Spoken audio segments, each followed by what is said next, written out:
महाराष्ट्रात खरीप हंगाम 2025 मध्ये पिकांचा मोठ्यांच्या मोठं नुकसान झालं. पण गंमत म्हणजे नुकसान होऊन इतके दिवस झाले तरी शेतकऱ्यांच्या खात्यात विम्याचे पैसे काय पोचलेले नाहीयेत. मग हे पैसे नेमके अडकले कुठे आणि यातून आता कोणता नवा संघर्ष उभा राहिला आहे? चला आज हेच सगळं आपण खोलात जाऊन समजून घेऊया.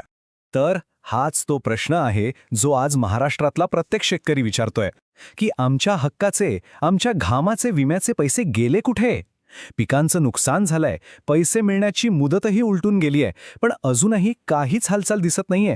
या सगळ्या गोंधळाच्या केंद्रस्थानी आहे एकच गोष्ट, आणि ती म्हणजे रखडलेली विम्याची रक्कम. ही एक अशी समस्या आहे जिने आज लाखो शेतकऱ्यांची झोप उडवली आहे. झालंय असं की 2025च्या खरीप हंगामात पिकांचं प्रचंड नुकसान झालं. शेतकऱ्यांनी अगदी प्रामाणिकपणे विम्याचा हप्ता भरला होता, पण जेव्हा नुकसान भरपाईची वेळ आली तेव्हा विमा कंपन्यांनी जणू काही मौनव्रतच धारण केलंय. आणि हे वास्तव किती गंभीर आहे हे सांगायला हा एकच आकडा पुरेसा आहे. आजपर्यंत विमा कंपनीने नुकसानग्रस्त शेतकऱ्यांना किती रक्कम दिली आहे माहितीये? 0 रुपये. हो, अगदी बरोबर ऐकलं, 1ही रुपया नाही. ही परिस्थिती केवळ धक्कादायक नाही तर खरंच खूप गंभीर आहे. आता साहजिकच आहे, इतकंच सगळं झाल्यावर शेतकऱ्यांचा संयमाचा बांध फुटणारच. आणि त्यांच्यातला हा जो असंतोष आहे तो आता फक्त मनात राहिलेला नाहीये, तर तो रस्त्यावर उतरून एका मोठ्या संघर्षाचं रूप घेतोय. आणि हा संघर्ष काही फक्त 1-2 जिल्ह्यांपुरता मर्यादित नाहीये.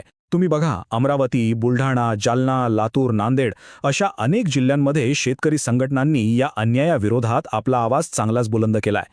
पण हा केवळ आवाज नाही, हा एक थेट इशारा आहे. शेतकरी संघटनांनी प्रशासनाला अगदी स्पष्ट शब्दांत बजावलंय की जर विम्याचे पैसे वेळेवर मिळाले नाहीत तर यापुढे तीव्र आंदोलन अटळ आहे. शेतकऱ्यांच्या याच वाढत्या दबावामुळे ही संपूर्ण गोष्ट आता एका निर्णायक वळणावर येऊन पोहोचली आहे.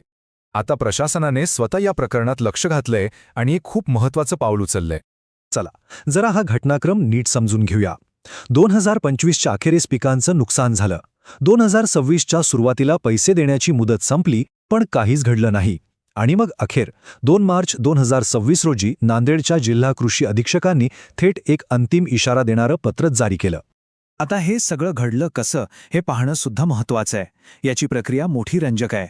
बघा, सगळ्यात आधी शेतकरी पुत्र संघर्ष समितीने प्रशासनाकडे एक निवेदन दिलं. त्यानंतर जिल्हा कृषी अधीक्षकांनी या तक्रारीची गंभीर दखल घेतली आणि तिसऱ्या टप्प्यात थेट भारतीय कृषी विमा कंपनीला कारवाईचे आदेशच दिले. तर मग आता पुढे काय? प्रशासनाच्या या इशाऱ्यानंतर ही लढाई एका नव्या आणि महत्त्वाच्या टप्प्यावर पोचली आहे.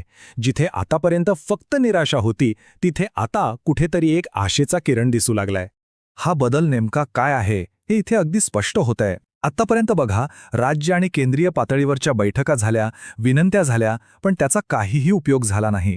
पण आता पहिल्यांदाच जिल्हा स्तरावरून थेट प्रशासकीय दबाव आणला जातोय. आणि हा रणनीतीमधला एक खूप मोठा आणि महत्त्वाचा बदल म्हणायला हवा. आणि म्हणूनच आता सगळ्यात मोठा प्रश्न निर्माण होतो की जिथे राज्य आणि केंद्र सरकारचे प्रयत्न कमी पडले, तिथे जिल्हा पातळीवरचा हा दबाव खरंच कामी येईल का? सगळ्यांच्या नजरा आता या एकाच प्रश्नाच्या उत्तराकडे लागल्या आहे. आणि शेवटी सगळ्यात कळीचा मुद्दा हाच उरतो. प्रशासनाच्या ह्या नव्या आक्रमक भूमिकेमुळे विमा कंपन्या खरंच वठणीवर येतील का? आणि त्याहीपेक्षा महत्त्वाचं म्हणजे या सगळ्या संघर्षातून महाराष्ट्रातल्या लाखो शेतकऱ्यांना त्यांच्या हक्काचा, त्यांच्या घामाचा न्याय मिळेल का? या प्रश्नाचं उत्तर तर आपल्याला येणारा काळच देईल.